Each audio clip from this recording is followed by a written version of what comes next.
पौराणिक कथांनुसार पहिली कहाणी आहे साप आणि गरुड देवांची। एक ऋषी होते, ऋषी कश्यप। त्यांना 2 बहिणी होत्या, एक होत्या कद्रू आणि दुसऱ्या विंता। कद्रूने एके दिवशी ऋषी कश्यप यांच्याकडे वरदान मागितले की त्यांना 100 शक्तिशाली आणि विषारी मुलं हवीत। ऋषी कश्यपांनी तिला वरदान दिले आणि कद्रूला मिळाले 100 अंडे।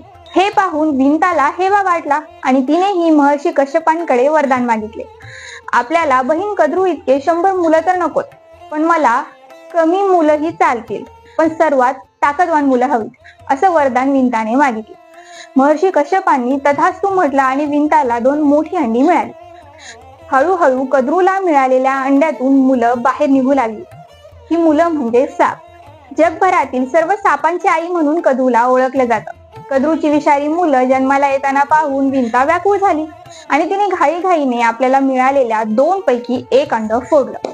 त्या अंड्यातील बाळ पूर्णपणे विकसित झाले नव्हते, त्यामुळे गरुडासारखं धड असलेलं बाळ जन्माला आलं। त्या अर्धविकसित गरुडाने आई विंताला सबुरी ठेवण्याचा सल्ला दिला आणि दुसरं अंड फोडण्याची चूक करू नकोस असे सांगितले आणि तो उडून गेला।